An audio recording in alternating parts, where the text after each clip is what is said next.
Team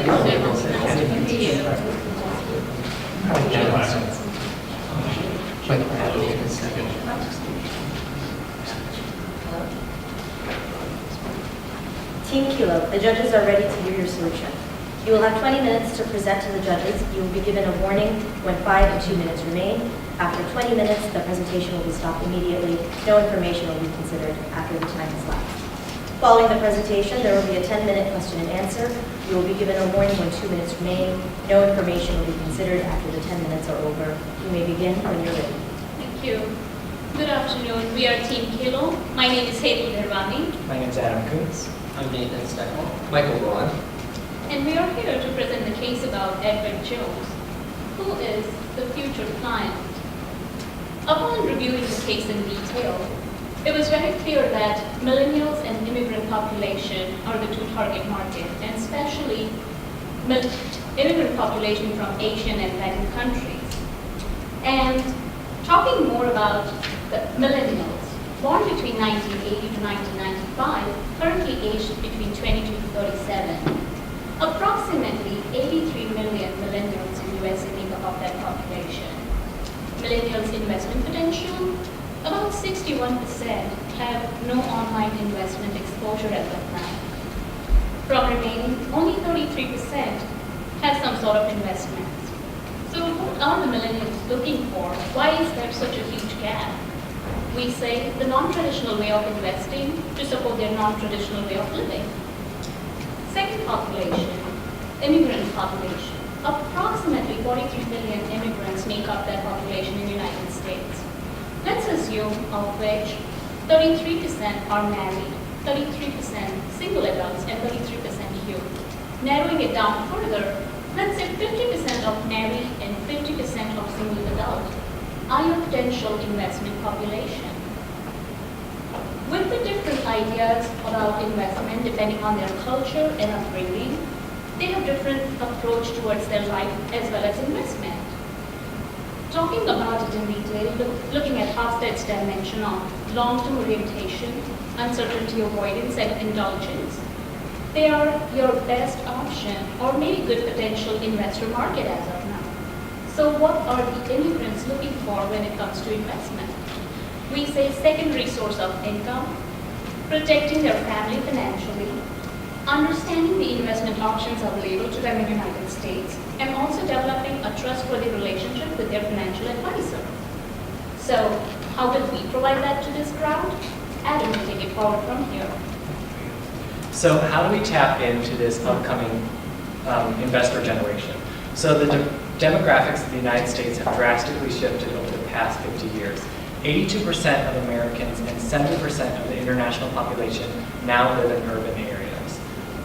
Due to this, the traditional marketing strategy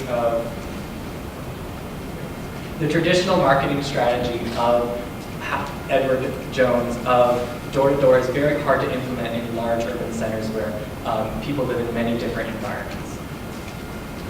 We suggest an online new investor entry program to reach greater demographics in urban areas. Online entry programs create opportunities for non-traditional groups to become involved. Through a tiered entry program, new clients can be introduced to the world of investing on a smaller scale. We didn't want to sacrifice the principles of Edward Jones, such as the relationship building and the community outreach and the personalized attention, but the demographic is shifting, and especially millennials being more well-educated and independent are willing to take a more hands-on approach to the investment once they get involved. Using an online trading platform, both old and new clients can manage stocks, bonds, their mutual funds, and ETFs. But we did observe that more intensive accounts such as IRAs, Roth IRAs, and 401ks must still be claimed to the Edward Jones financial advisor. A little bit more in depth about how the tiered system works is we decided to go with the current financial trend of subscription-based services.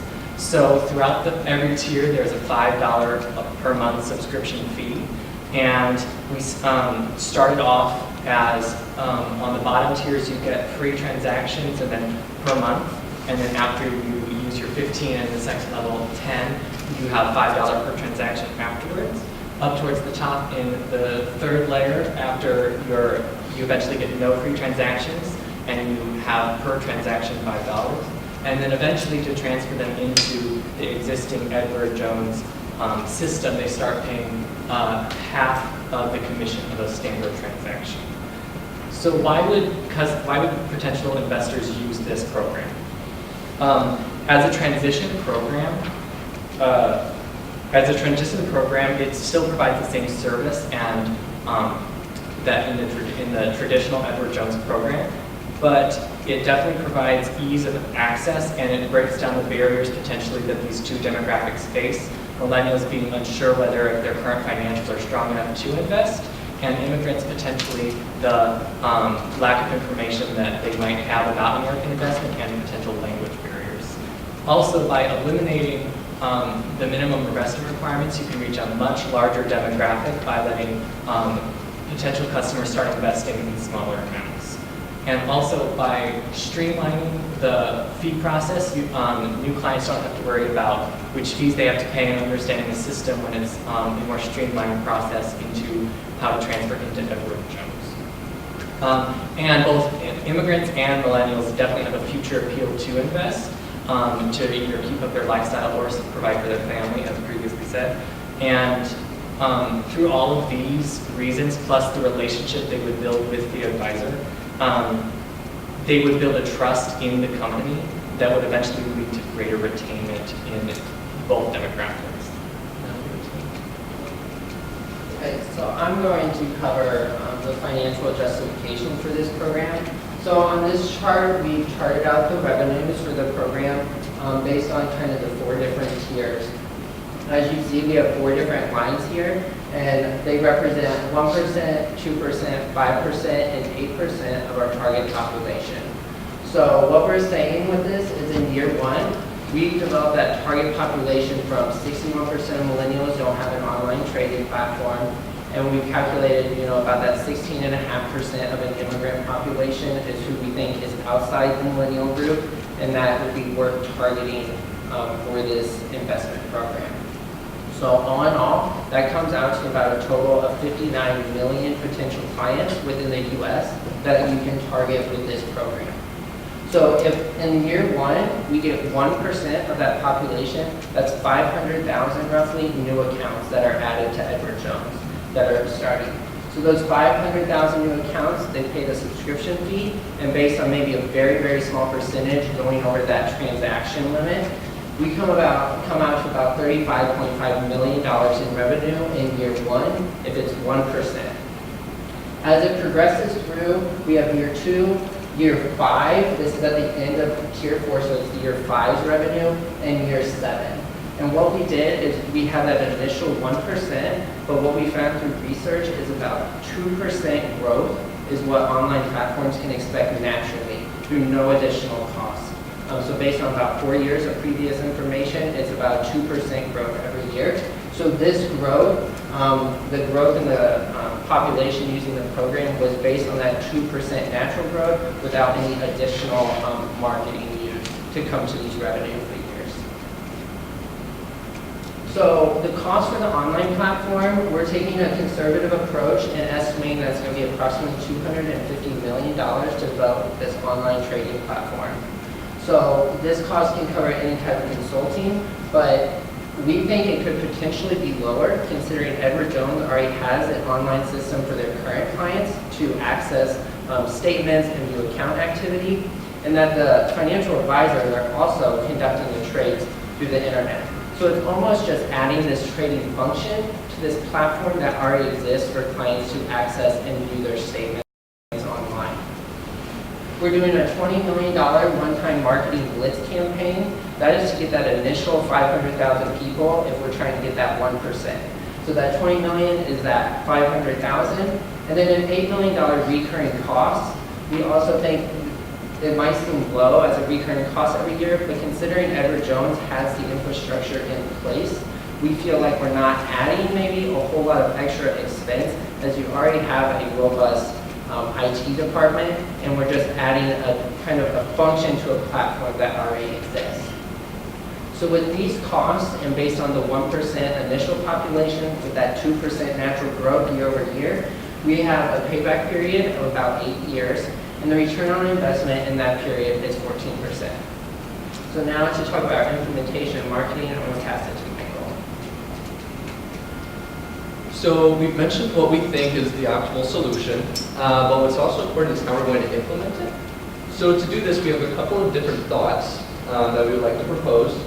So one of the first things is that we believe it's going to be important for Edward Jones to implement some sort of diversity training to prepare their current financial advisors for the changing clientele of the future. So this is going to take into account different immigrant groups, millennials, and just different groups overall that they're trying to reach out to. So perhaps an example of this diversity training could be role playing. And by doing this, it's going to make the financial advisors more comfortable when this diversity is actually introduced and they're actually dealing with these situations. And another possibility is to do more community outreach. In a couple of ways we thought about this. One would be to go into schools, both high schools and colleges, and to start reaching that younger demographic. And this is really going to help pull both in those students as well as perhaps their families. This is going to get people who are investing for the first time into something new, and it's going to provide them with the education that they need to be able to do it. And along with the immigrant groups and finance education, we believe that Edward Jones could go to different ethnic festivals and different community events put on by different immigrant groups to be able to be there and to have a presence and to make people aware of what we have to offer and of this new program that we're proposing. So with the marketing plan, one of the main things that we felt was needed to be addressed was changing the image of an investor. A recent poll published in CNBC found that 60% of the female millennials that were polled believed that the average investor is a wealthy older male. So we need to be able to change this perception among the investors, but we also believe that our program is going to help Edward Jones rethink what the investor is. And the way that we believe this is going to happen is through the online platform. Edward Jones is going to be able to bring in new clients, and each time this client makes a purchase, they're going to be able to bring in different data analytics and to be able to see trends, to see what people like to do. And this is going to help to make a more personalized experience for both them and to help project into the future what they believe could be the future demographics. So another key part of the marketing plan is that authenticity is going to be a necessity for the millennial group and for the immigrant population. Especially among millennials, people want people to be authentic. It's not enough just to have the cold hard facts. We want to know how this is going to relate to us and how this is relevant to our lives. So one proposal that we have for this is for Edward Jones to sponsor people to do blogs for their website. They could talk about their investment experiences and how Edward Jones has affected them. And this will help people to relate and for people to think, wow, that's something I could do. Another option is to use social media influencers. Influencers help to promote a product and to get people to really think about it. This could be people with large social media presences. This could be different websites, and it could also be done regionally if there's a specific influencer who's really popular in St. Louis. Edward Jones could perhaps reach out to that person and try to have them use the product and share their experience. And finally, we have social media. Social media is something that's always changing, so it's going to be difficult to stay on top of it. What's popular today may not necessarily be the hot social media 5 years from now. So we think it's going to be important for Edward Jones to have somebody in a position where this is what they do and to stay on top of those trends to figure out the best way to reach their different target audiences. Another kind of alternative method of marketing we propose is to use public transportation, because one of the big trends we're seeing is that millennials and other groups, immigrant populations alike, are moving away from using only their own vehicles. They're using public transportation like buses and subways and taxis. And we believe that if we're able to use advertising through those mediums, we're going to be able to reach people in more places than we currently can. And finally, we think it's important for the advertising to be present, but it's also important that it's not overwhelming. Millennials and these other groups want to be reached, but they don't want to feel like there's a large burden of people specifically targeting them. So it's important to be present, but not overbearing or overwhelming. Finally, we also came up with some different alternative solutions. One of the first ones we thought of was to use a solely marketing-based approach. We believed that this would create awareness for what we're offering.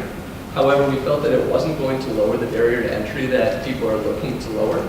By only doing marketing, it isn't going to make it easier for people to become an investor. It's just going to let them know that it's a possibility. Another option was to go with a strictly online trading platform. However, the big issue we saw with this is that it was going to take away from a lot of Edward Jones's core values. It's going to take away this person-to-person interaction, and it isn't going to allow for the client-advisor relationship to really develop and flourish as it currently is able to do. And our final alternative solution that we came up with was to use a different pricing system for our tier system that we used. Initially, we were thinking that you could possibly go with a higher subscription price, but then have no transaction fees. However, the issue we found with this was that it's, again, not going to lower the barrier for customers because it's still going to keep the price high. And we want to offer a low price, but still a high value. And that's why we felt that our selected option was the best amongst these. So in summary, we developed online trading platform for the new generation and immigrant population, new investor entry program catering especially to this targeted market will make it easy for them to become an investor in this country. And we have tried through this process to identify, attract, engage, serve and retain the next generation. And now the floor is open for any question you may have.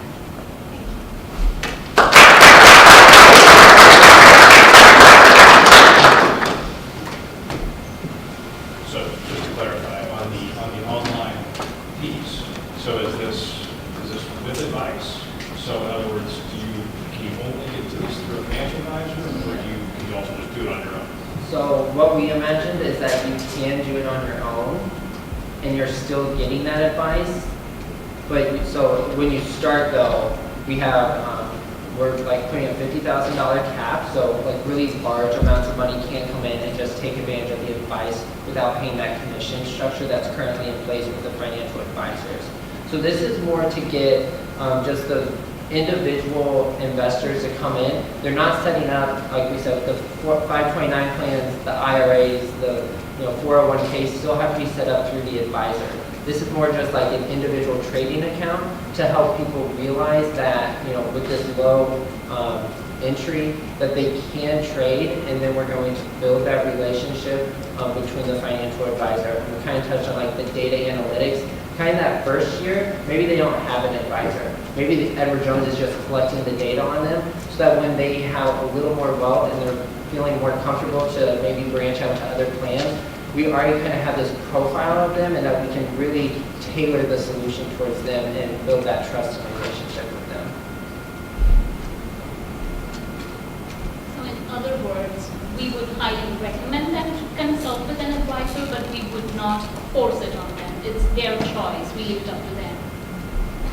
So I guess I'm curious about what was your consideration about how our financial advisors, 15,000 financial advisors, and their goal is to establish long-term, serious relationships with individual clients all across the country through service, face-to-face. How are they going to feel about a model that just basically is competing against them on price? While that is like the standard for financial advisors, the demographic is changing, and especially because 90% of all millennials are on some sort of media, like social media, and on average millennials spend 18 hours of media a day. So while they do value that, establishing the connection and building a relationship, some of these demographics are sometimes bound by the barriers of maybe a language barrier, or they're just unsure what it is. And with millennials, it's the interest and they want to rather do it on their own through online sources. there is still that building of the relationship once they once they enter the program and they start trading and they start developing themselves. Once they contact their advisor, they can rely on them for advice, and once they actually go through the transition program, if their wealth is built, they actually become a Edward Jones client and back into the traditional program.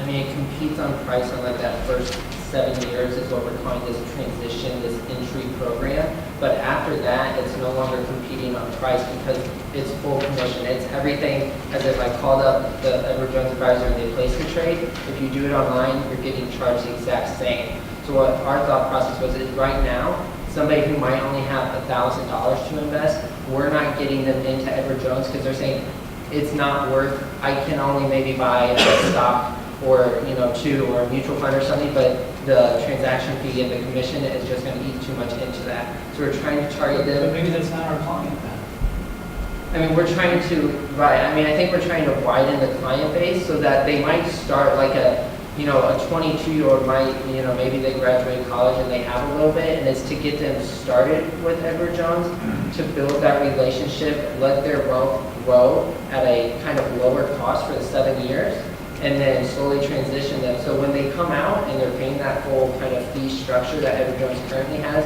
they've developed this relationship. They see the value that Edward Jones is, you know, providing them. And so if they need tax advice or they want that Roth IRA, they're going to have to go through that advisor from the start, but they've already felt like they've maybe developed this relationship, so we think we're better able to bring them in. You mentioned a research study about the different cultural values of investors that were Asian or Hispanic, but then you didn't go anywhere with it. I was just wondering if there was any learning about like high wealth Hispanic, high wealth Asian, or their different values that come forward, which I thought you might go in that direction, and I didn't hear anything.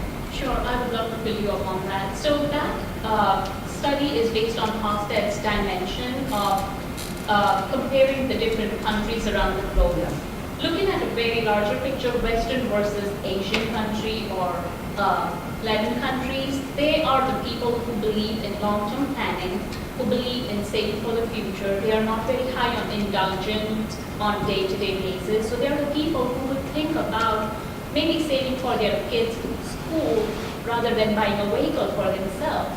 So when you know certain key differences about where their investment value lies or where their personal interest is, you can talk to them on those bases that we see you have just started a family. I'm sure you're thinking about your kids' education already. We have such and such options if you're interested. So kind of knowing them, where their values and culture lies, how they were brought up in their own country, if they're living here now, they definitely have different ideas of living. So basically understanding that gap and using it to your advantage. I also think that when the target group of the immigrant population and the growing different minorities and demographics in the United States, if you would wait till they became financially stable, then they would already have potentially looked at other clients. So this is or other investment opportunities. So by getting them early and introducing them through the investment, it's the same as the millennials. It builds the trust in the immigrant community that that Edward Jones helps you establish yourself when you get here. Not when you get here and you become well established, then they help you, but it helps them. And you're talking about training the current advisors to deal with the population. You're not really talking about changing the advisors themselves. Yeah. You've had a financial justification, ETOP factory with 14% ROI. Given the duration for the return, the potential risk over a longer lifetime for return, is that ROI a justified investment? And why does it take $250 million to develop the Yeah, so the $250 million, like I said, is very conservative, and we think it would be lower, but we didn't want to come in and price it too low. So kind of how we got there was based off of the recent Scottrade acquisition from TD Ameritrade. We tried to figure out maybe how much they were paying for since Scottrade's just an online trader really, and not providing that advice as much. We wanted to try to figure out how much were they just paying for that system. It was about a $4 million acquisition. So bringing it out of that, I mean, it's very, I would say, not perfect, but it was a number that we felt comfortable with. It's definitely longer, but I think for the investment and to gain that money back, but you're reaching a much, much larger audience, bringing them in at a much, much younger. And I think once you brought them in, they would be less likely to maybe just flee Edward Jones. So that's kind of, I mean, we think it's justified, and we also, I mean, we could have increased the subscription, we could have increased the transaction fee, started charging, maybe we only do 5 years, but we just didn't see that as a way to allow them to grow their wealth. In just 5 years, there wasn't enough time, if they're coming in with a small amount of money, to really grow their wealth and get to know Edward Jones and feel like there's value there. So we wanted to give them that opportunity, and so we drug that. That's why we made it 7 years, and then we priced it accordingly. So you discussed providing diversity training to our financial advisors, and then you mentioned role playing. Can you go into that a little bit more about what ideally you're thinking about? Yeah, so one of the things we were kind of thinking of in regards to role playing was to put the financial advisors in different situations that are going to prepare them for this different diverse group that's coming in. So, like Ethel mentioned, with the Hofstede's dimensions, people from different cultures and different groups are going to come in with different perceptions and different ways of thinking. So, by coming in and role playing and putting people in these situations before they get there in real life, it's going to make them more comfortable, we felt, once they're actually in that situation, and so they know how to deal with it before they get there. It also helps with the shifting demographics of cities, especially because that's where everyone's going. City neighborhoods that were historically one demographic, maybe minority, are coming in, like constantly shifting, and 10 years from now, your neighborhood could look entirely different. So the financial advisor isn't going to leave and go places where they just know, but they stay in the neighborhood because they've established a relationship with the neighborhood. So it's understanding before the diversity comes in, and you're well equipped for whatever demographic your neighborhood would change to. Also, to adding to that, many times one finger that is considered a compliment in one certain. Your time is up. Thank you. Thank you.